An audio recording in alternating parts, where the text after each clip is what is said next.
Bonjour et bienvenue dans Bonjour chez vous. J'espère que vous allez bien. C'est déjà notre dernière journée de la semaine. Et aujourd'hui... Je m'a dit que c'est vendredi. Et aujourd'hui, Aurélie est dans la thématique. C'est bien la première fois que c'est toi qui me coupe dans mon intro. T'avais une trop bonne blague. En fait, il me l'a pas dit, je le sais. C'est ça. Tu viens déjà de toucher un bon point. Attention, Dieu m'a dit, c'est notre thème du jour. Et effectivement, il arrive que on utilise l'expression Dieu m'a dit un petit peu à tout va. Ça va bien, Omer? Ok. Oui. Qu'est-ce que Dieu t'a dit aujourd'hui? Je suis en train d'écouter encore. Écoute, Ah, tu l'écoutes encore. Prends ton temps. Bientôt, je vous dirai. Dieu m'a dit de quitter le plateau. Vous êtes en forme tous les deux aujourd'hui?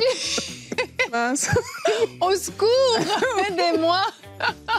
On est dans la thématique, en tout cas. On a beaucoup de choses à dire sur ce sujet. C'est un sujet qui fait beaucoup parler. Et le but n'est pas qu'on arrête de parler de la part du Seigneur, puisque c'est également biblique de parler de sa part, mais il faut le faire avec une certaine assurance que c'est réellement lui qui a parlé. Et on va voir à la fois que Dieu parle, ce sera notre thématique dans la pensée du jour, mais on va voir aussi comment utiliser ce Dieu m'a dit de la bonne manière et comment est-ce qu'il ne faut surtout pas l'utiliser. Donc on va échanger sur toute cette thématique aujourd'hui. Restez avec nous, on commence avec notre pensée du jour.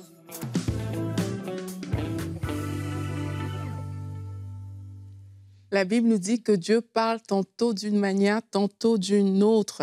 Et on va voir très rapidement les différentes façons dont Dieu peut parler. Il y en a plusieurs, mais on va en citer quelques-unes. Alors, Dieu peut te parler à travers la Bible, bien entendu, la parole de Dieu. Dans 2 Timothée 3 au verset 16, la Bible dit « Toute écriture est inspirée de Dieu et elle est utile pour enseigner, pour convaincre, pour corriger, pour instruire dans la justice. » Donc, Dieu peut te parler à travers sa parole. Et bien entendu, puisque le thème, c'est « Attention, Dieu m'a dit », là, il faut faire attention, juste qu'on lit la parole, bien sûr, à ne pas avoir une mauvaise interprétation de la Bible et biaiser cette parole de Dieu. Dieu peut également te parler par des rêves, par des visions, par des songes. On connaît ce verset célèbre que Pierre a cité dans Joël 2 au verset 28. Il dit « Je répandrai mon esprit sur toute chair. Vos fils et vos filles prophétiseront, vos vieillards auront des songes et vos jeunes gens des visions. » Donc ici aussi, il faut faire attention. Dieu, il peut parler comme ça, mais attention, tous les rêves ne sont pas de Dieu. Il y a des rêves qui vont venir de ton âme. Il y a des rêves qui vont venir tout simplement de ce que tu as regardé dans la journée. Donc, il faut faire attention à ça aussi. Dieu va te parler aussi par des paroles prophétiques et même par l'interprétation des langues. Dieu, il parle. Dans 1 Corinthiens 12, on nous dit que à l'un est donné le don d'opérer des miracles, à un autre la prophétie, à un autre le discernement des esprits, à un autre la diversité des langues, à un autre l'interprétation des langues. Et ici, il faut se poser la question, est-ce que la prophétie vient vraiment de Dieu? Si elle ne vient pas de Dieu et qu'on dit Dieu m'a dit, il y a un biais qu'on est en train d'établir. Dieu peut te parler également à travers la création, comme on voit dans Romains 1 au verset 20. La Bible nous dit que les perfections invisibles de Dieu, sa puissance éternelle et sa divinité se voient depuis la création du monde. Elles se comprennent par ce que Dieu a fait. Donc, juste en regardant la beauté de la création, le Seigneur peut te parler. Le Seigneur peut également, parler à travers des anges. La Bible nous dit que des anges sont au service de Dieu et qu'ils exercent un ministère en faveur des croyants. Ils le font de différentes façons. Dans la parole de Dieu, par exemple, on voit qu'il y a un ange qui est venu parler à Philippe pour lui dire d'aller vers le chemin de Gaza parce qu'il fallait qu'il rencontre l'eunuque éthiopien.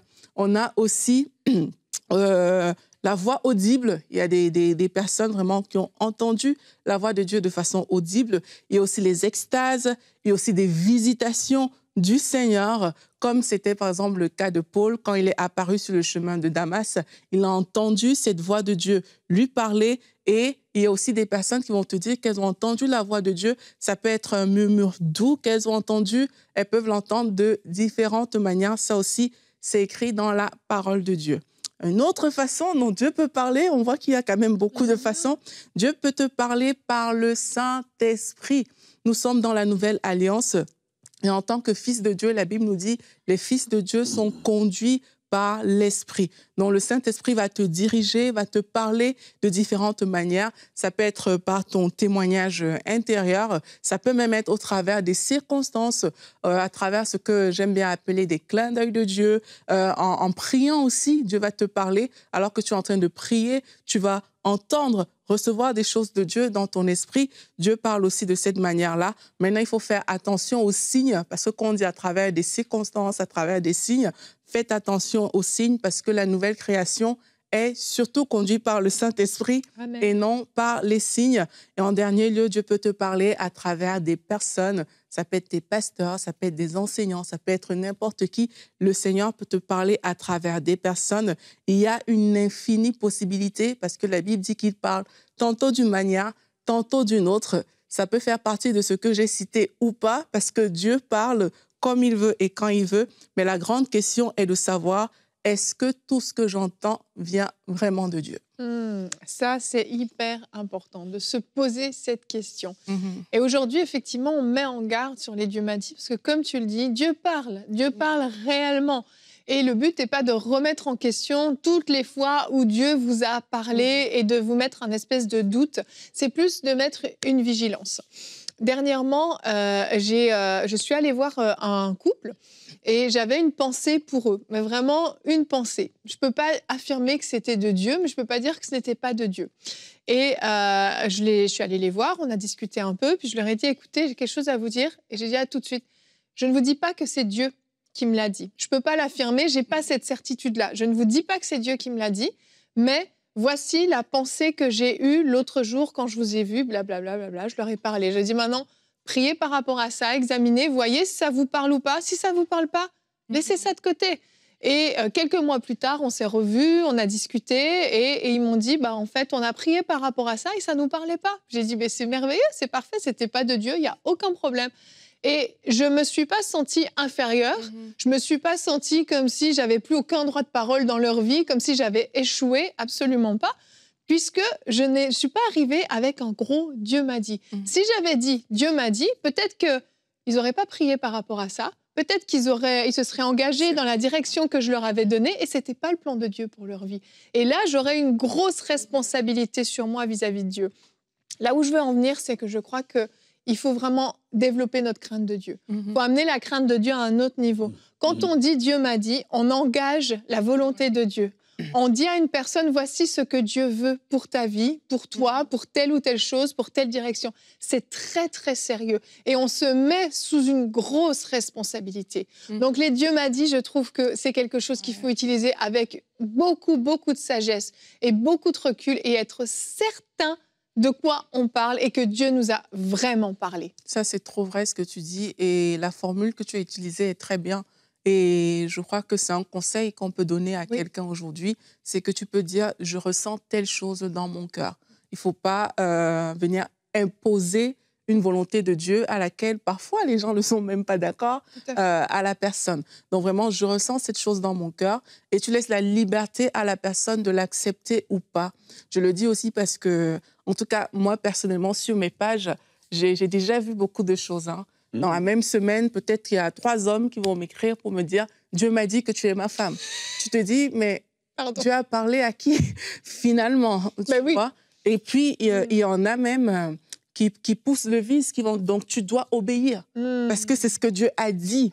Et parfois, il y a des gens qui mettent vraiment des jeunes filles dans cette position-là. Peut-être aussi les femmes le font avec les hommes, je ne sais pas, mais j'ai toujours été plus au courant dans l'autre sens, tu vois. Mais il faut faire attention parce que si tu es quelqu'un de sensible, si tu es peut-être dans une phase où « Ah, mais tiens, je veux me marier », s'il y a telle chose, ça vient jouer à l'intérieur de toi et ça peut créer des dégâts. Donc vous-même, si un homme vous approche en vous disant « Dieu m'a dit », sincèrement, si vous n'êtes pas convaincu, n'allez pas sur ce terrain-là. Bon. Pasteur Omer. Je sens que ce sujet te passionne. Ma chérie faible. Alors, en fait, le phénomène Dieu m'a dit, nous, lorsqu'on grandissait dans la foi, on n'a pas grandi avec ça. C'est un phénomène nouveau. Il faut vraiment étudier, en fait, les phénomènes dans le corps de Christ. C'est un phénomène nouveau. derrière ce phénomène se cachent en fait beaucoup de choses. La première des choses qu'on peut regarder ici, nous, quand on grandissait, même lorsqu'on a été introduit au prophétique, d'ailleurs, moi, au départ, je n'avais même pas le droit de dire quoi que ce soit, je devais tout écrire. Et on donnait ça au responsable, et c'est le responsable qui, en lisant, jugeait si c'était pertinent. Donc, les Dieu m'a dit fait qu'il y a des apparitions comme ça de beaucoup de gens qui veulent parler au nom de Dieu, mais qui n'ont ni la forme ni la profondeur pour le faire. Ensuite de ça, lorsqu'on regarde, Dieu m'a dit, y a-t-il pas un besoin d'être vu?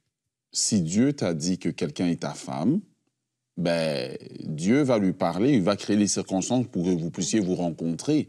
Mais dire que Dieu m'a dit, c'est ce qu'on appelle en philosophie utiliser un argument d'autorité. Et non, ce n'est pas la méthode de Dieu. Lorsque Dieu parle à une partie, ben attends, Dieu parlera à l'autre personne. Mais généralement, même à l'autre personne, généralement, Dieu va juste créer des circonstances, qu'il y a une chimie qui s'établit. Mais tu peux pas être à 16 000 kilomètres, tu m'écris à moi et tu me dis « je dois obéir », je te connais pas. Donc, derrière ce phénomène de Dieu m'a dit, il y a des besoins de certaines personnes de prendre des raccourcis, le besoin de certaines personnes de diriger les vies des autres. Par contrôler. Contrôler les vies des autres. Et il y a le besoin de certaines personnes aussi d'être vues. Oui, c'est la seule façon que je serai vu. Tu vois, lorsque tu as fait, exemple, la cour à quelqu'un, ça n'a pas marché, ben, tu sors l'argument d'autorité. Mais parfois aussi, c'est de l'ignorance. Hein. Je veux quand même le dire parce qu'il y a beaucoup de choses qui se passent dans le cœur de l'homme. Et dans le cœur de l'homme, il y a des désirs qui viennent vraiment de l'homme. Et tu peux confondre tes désirs à ceux de Dieu.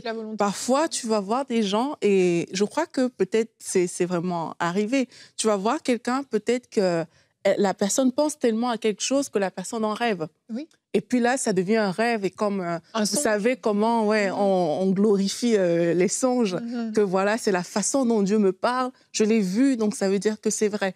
Donc parfois, il y a tout ça qui joue dans l'esprit des gens, et on tombe dans le domaine où c'est peut-être un manque de maturité ou juste de l'ignorance, mais il faut savoir que tout ce qu'on voit, ben, il y a des choses qui ne viennent pas de Dieu. Et puis aussi, comme on dit, ben, on ne négocie pas quand on a faim. Ça veut dire que si vraiment tu as un besoin, un désir dans ton cœur, c'est fort probable que les choses qui vont t'intéresser dans tes oreilles, la petite phrase détournée du pasteur, le rêve que tu vas faire, le petit truc qui n'était pas attendu, le petit signe, ça va rejoindre les désirs de ton cœur. Et il ne faut pas penser tout de suite que Dieu m'a dit. Donc s'il y a un besoin dans ton cœur, un désir pressant, quelque chose que tu sais que tu veux vraiment, tu dois doublement faire attention. Tu ne vas pas juste voir les petits signes partout, parce que c'est ce qui va arriver, parce que c'est une convoitise de la chair. J'ai connu un couple comme ça. Ils sont restés mariés, gloire à Dieu, mais ils sont passés à ça du divorce. Ils avaient 2 enfants, mariés, 2 enfants, jeunes chrétiens. Le mari, l'épouse, pas encore, en voie de se convertir. Et là, une femme, une prophétesse arrive, célibataire, et qui commence à prophétiser sur monsieur, qui commence à se rapprocher de monsieur. Et finalement, Dieu aurait dit qu'il doit quitter sa femme pour aller avec elle.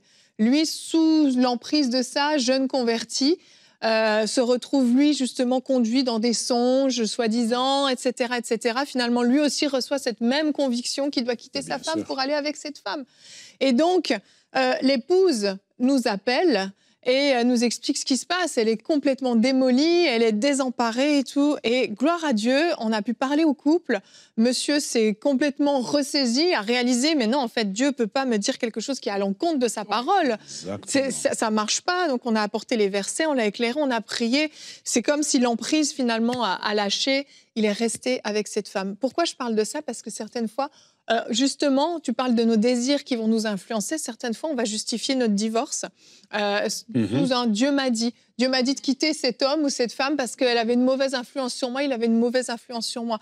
Parfois, on va quitter nos églises en disant Dieu m'a dit de quitter l'église. Dieu m'a dit que je ferais mieux de mener ma vie chrétienne toute seule chez moi. Et on prend comme ça, justement, des choses qui viennent du désir de notre cœur et on fait parler Dieu. Et c'est extrêmement dangereux. Et tu l'as dit dans ta pensée, Dieu parle premièrement par sa parole. Et si le Dieu m'a dit va à l'encontre de ce qui est écrit dans la parole, déjà là, on peut être certaine que ce Dieu m'a dit est faux. C'est pas Dieu qui a parlé. Et je crois qu'il faut vraiment qu'on soit beaucoup, beaucoup plus prudent à ce qu'on dit aux autres, mais aussi à ce qu'on reçoit de la part des autres, soi-disant de la part de Dieu. Ben, c'est ça que je disais quand on parle de... Je voulais dire, continuer à dire quand je parlais de ce phénomène. En fait, ce phénomène traduit un abandon tranquille des Écritures. Oui. En fait, c'est ça, en fait, le soubassement. Exactement. Parce que partout où on va voir vraiment que les gens sont attachés aux Écritures, ils vont dire « la parole de Dieu dit ». Oui, c'est vrai. Ou quand ils vont parler, dire hey, « j'ai une conviction dans mon cœur, je ressens ça dans mon cœur ». Ils sont même prudents de dire que Dieu a dit, vous voyez. Et souvent, qu'est-ce qui va arriver? C'est que les gens ont abandonné la parole. Et là, qu'est-ce qu'ils veulent? Ils veulent des visions, des révélations, quelque chose de tellement pointu. Mais parfois, oui, dans l'ignorance. Mais les cas ici où on parle, c'est les cas des gens qui sont spécialistes de Dieu m'a dit. Regardez quand quelqu'un dit « Dieu m'a dit de quitter l'Église ». Il y a toujours deux portes qu'ils vont utiliser. Soit c'est pour aller chez eux parce qu'ils sont frustrés, ils n'ont pas eu une nomination qu'ils attendaient, ou ils vont aller dans la grosse église dans laquelle, généralement, on n'a pas vraiment besoin d'eux. Mais ils vont aller parce que ils savent que si je dis ça, mon pasteur ou je ne sais pas qui ne va pas me remettre en question. Mais nous devons utiliser un langage qui nous permet aussi d'être corrigible, qui nous permet aussi d'être à l'écoute des autres. Et ça, je parle pour n'importe qui. Des domaines qui affectent les vies des gens à long terme, comme le mariage, ne devraient pas être des domaines dans lesquels n'importe qui s'hasarde pour dire « Dieu m'a dit ». Et même quand Dieu aurait dit, ça doit être éprouvé, je le dis vraiment 7 fois. Ouais, vraiment. Dieu peut avoir dit maintenant, mais on laisse passer le temps. On veut aussi savoir, est-ce qu'il y a des confirmations d'autres personnes qui ne savent absolument rien de l'histoire, mais qui peut, mettons, vous êtes ici, au Canada, mais il y a quelqu'un que vous ne connaissez pas quelque part, qui vous donne la parole, etc., etc., etc., et la conviction aussi intérieure, vous voyez. Mais lorsque vous vous lancez juste comme ça, même en tant que serviteur de Dieu, mais vous brisez les vies des gens. Vraiment. Vous mettez les gens en difficulté, parce que maintenant, ils vont s'appuyer sur ce que Dieu a dit, mais c'est sorti de la bouche d'un homme, c'est pas la parole de Dieu. Toute écriture est inspirée de Dieu. Donc, nous devons retourner aux Écritures. Je crois qu'il y a un appel pour nous, en tant que génération, à retourner à la lecture des Écritures, à croire ce que la Bible dit, et surtout à nous attacher à la parole de Dieu. C'est la seule assurance par laquelle nous allons vivre des vies stables et ne pas nous laisser emporter, comme dit l'apôtre Paul, à tout vent de marée. Oui, et j'aimerais aussi dire que dans le Dieu m'a dit, il faut faire aussi attention à ce que parfois, ce que Dieu va te dire, vraiment, c'est pour toi. Oui. Et tu ne dois pas l'imposer aux autres. Exactement. Il y a ce qu'on peut appeler des vérités présentes. Il y a quelque chose qui te concerne à cet instant que tu dois faire, qui est en accord avec ta vie et avec la parole de Dieu pour toi à ce moment. Et ce n'est pas forcément pour ton voisin. Donc, tu ne peux pas venir dire que Dieu m'a dit et l'établir. Parce que la réalité, c'est que oui, Dieu l'a peut-être dit pour toi, mais il ne l'a pas dit pour la personne à côté. Donc, on rentre encore dans le côté de faire attention à ce qu'on dit. Et c'est aussi notre responsabilité à nous tous. Hein. Si quelqu'un te dit « Dieu m'a dit quelque chose », c'est aussi ta responsabilité, comme Omer disait, d'éprouver la chose. Ouais. C'est ta responsabilité de dire « Mais est-ce que c'est vraiment la parole de Dieu ?» Et quelquefois, il y a des choses, c'est des confirmations. Et ça vient du fait aussi que parfois, on n'a pas une vraie relation avec Dieu. On s'attend toujours à recevoir les choses un peu à gauche, à droite, dont je piste qui peut m'aider, qui peut parler. Pourtant, quand tu as une vraie relation avec Dieu, Dieu, il te parle quand tu as une relation avec lui. Et beaucoup de choses que tu vas recevoir, peut-être c'est des confirmations, tu vois, c'est des choses que le Seigneur vient juste à soi, le Seigneur vient peut-être te rassurer que voilà, il est là, il utilise une personne à gauche, à droite. Mais quand on est dans la posture où tout doit venir de l'extérieur, là, ça traduit quand même qu'on doit aller plus profond dans notre relation avec Dieu. On doit aller plus profond et faisons attention aussi il y a des choses que Dieu va te dire à toi, qui te concernent toi, ça ne concerne pas ton voisin. Donc, tu ne peux pas aller dire au voisin, Dieu a dit, tu ne peux pas établir une doctrine biblique sur les choses qui te concernent toi et qui ne concernent pas les autres. Vraiment. Et je vais faire une petite parenthèse sur les prophéties parce que c'est quand même quelque chose... on aime bien les prophéties, les chrétiens, quand même. On aime quand on prophétise sur nous. Oui. On aime ça, il faut se le dire. Et c'est une des façons dont, effectivement, Dieu peut parler au travers de la prophétie. Mais attention, attention. Notre verset du jour, il est dans 1 Jean 4, verset 1. Il dit « Mais attention », c'est pas moi qui le dis, hein. « Mes chers amis, ne vous fiez pas à n'importe quel esprit. Mettez les esprits à l'épreuve pour voir s'ils viennent de Dieu. Car bien des prophètes de mensonges se sont répandus à travers le monde. » Et si on va même dans 1 Thessaloniciens 5, 19 et 21, Paul va dire « N'éteignez pas l'esprit, ne méprisez pas les prophètes, mais examinez tout et retenez ce qui est bon. » En fait, la prophétie est quelque chose de merveilleux quand elle est réellement inspirée du Saint-Esprit, quand c'est poussé par Dieu qu'on prophétise, c'est merveilleux. Il y a des choses exceptionnelles qui peuvent arriver. Mais bien souvent, les gens vont justement être capables de te dire ce que tu attendais, en fait. On parle des fois d'esprits familiers qui vont connaître ce que tu traverses et qui vont... La parole, tout à coup, va venir exactement dans le sens de ce que tu aimerais que ça aille. Et le problème, c'est qu'on est très vulnérable. Quand on cherche des prophéties, tu le disais Aurélie, des fois, on peut aussi avoir une relation avec Dieu qui n'est pas très, très solide. Et la prophétie dirige beaucoup notre vie. On est très vulnérable et on reçoit ces paroles. Et c'est comme si Dieu lui-même nous les avait dites. Paul dit d'examiner toute chose, d'examiner l'esprit qui est derrière la parole et d'examiner la parole en elle-même. Et on retient ce qui est bon. Donc, on ne se laisse pas conduire par des prophéties. Faisons très, très attention. Je mets en garde à la fois ceux qui prophétisent et ceux qui reçoivent les prophéties. C'est dans les deux cas. Quand on reçoit une parole prophétique pour quelqu'un ou pour l'Église ou peu importe, on prend le temps. Est-ce que je dois le dire, Seigneur? Est-ce que je dois le dire publiquement? Est-ce que je dois le dire à personne ou est-ce que c'est pour moi pour que je prie? Première chose à se demander, est-ce que je dois le dire? Avant de se précipiter pour montrer, des fois, il y a de l'orgueil derrière. Des fois, on veut dire, regardez, j'ai reçu une prophétie, puis on est fiers de dire qu'on a reçu une prophétie. Soyons humbles par rapport à ça. Et ensuite, la façon dont on le dit. Est-ce qu'on le dit publiquement? Est-ce qu'on le dit en privé? Est-ce que c'est le timing de le dire? Est-ce que c'est peut-être juste pour la semaine prochaine ou dans un mois? Ou attendre que la personne vienne vous voir et qu'elle vous partage son problème, dire, tu sais, la semaine dernière, j'avais reçu ça. Et si on le dit toujours, attention, Dieu m'a dit, attention, on peut simplement dire, je pense que j'ai reçu cette parole pour toi, mais je t'invite à examiner, à prier par rapport à ça, voir si ça te parle. Est-ce que ça te parle? La personne dit, oui, justement, j'avais posé ces questions à Dieu. OK, super, on peut prier ensemble. Et si la personne vous dit, non, là, je vois pas, c'est pas grave, note-le quelque part, garde-le, puis tu verras. Peut-être dans un mois, ça va te parler, dans un an, ça va te parler, peut-être ça te parlera pas. Et on met ça de côté. Et il faut pas forcer aussi les gens à accepter, valider la parole, voilà, valider cette parole-là. Valider notre prophétie, finalement. Oui, c'est ça. Parce que parfois, c'est comme dérangeant. C'est comme, non, je sens pas, mais... non, mais t'es sûre que t'as pas vécu ça la Voilà, semaine dernière? c'est comme si on veut pousser parfois les personnes à valider quelque chose. Il faut faire attention à ça. Et aussi, même dans la façon de le dire, hein. C'est sûr que là, on parle de Dieu m'a dit, mais c'est une parenthèse. J'ai déjà entendu des gens vraiment exposer certaines personnes sous prétexte qu'elles ont reçu des prophéties.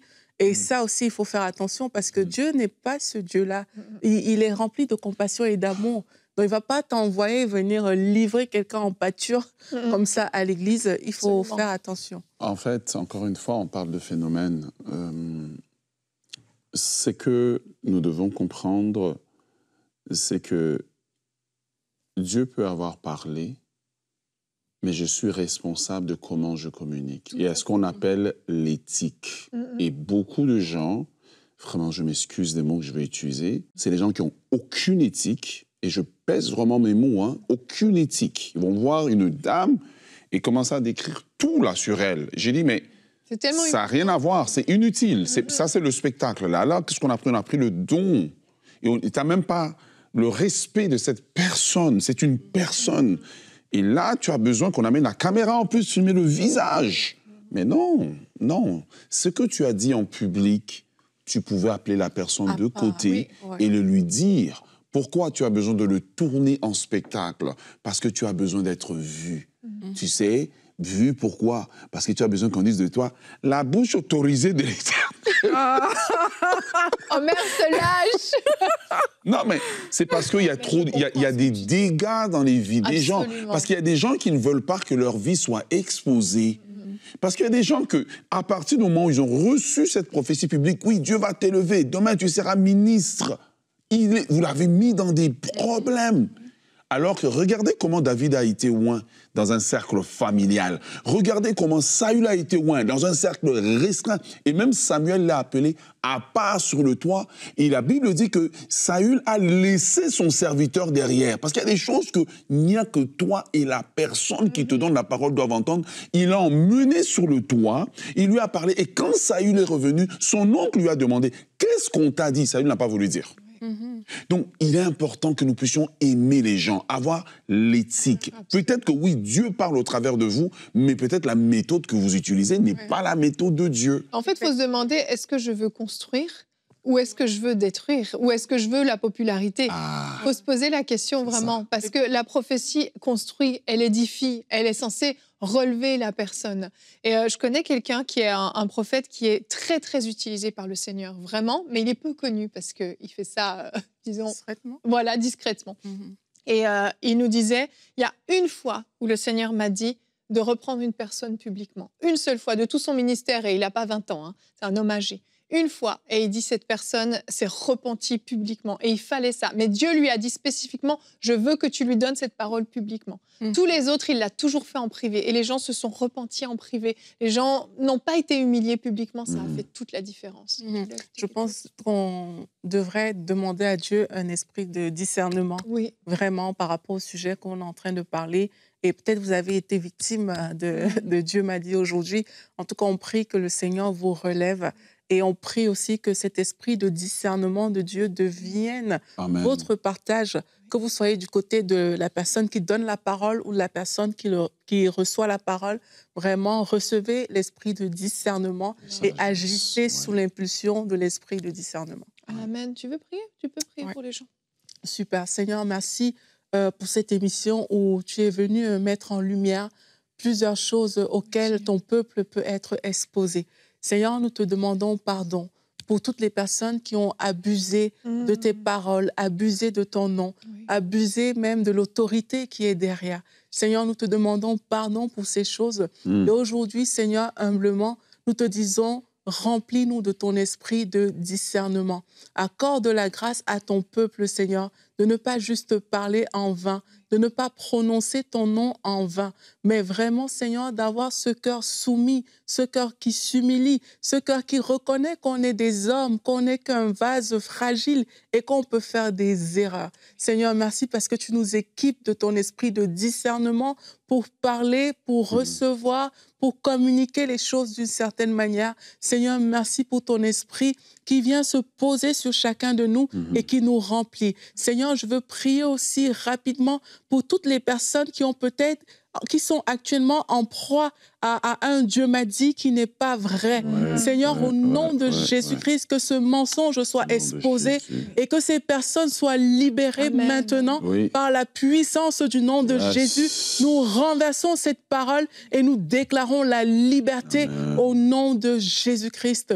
Merci Seigneur parce que tu le fais dans la vie de ces personnes. Et si c'est votre cas aujourd'hui, vraiment n'ayez pas peur de dire non aux paroles que vous avez acceptées qui ne venaient pas du Seigneur. Dites non, rejetez ces paroles. Si vous n'êtes pas sûr, mettez-les de côté, priez dessus, mais que le discernement du Seigneur soit votre partage. Amen, amen.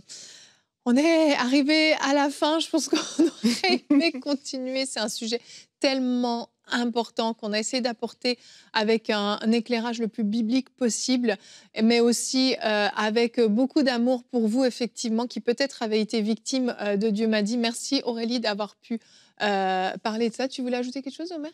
Non, on est des enseignants aux gens, nous les aimons. Oui, absolument. Même si peut-être qu'ils ne voient pas les choses comme nous on les voit, nous les aimons et que Dieu puisse les éclairer. Amen, amen. Voici une merveilleuse phrase de conclusion. Je vous souhaite à tous de passer un très très bon week-end. On se retrouve lundi pour de nouvelles émissions de Bonjour chez vous.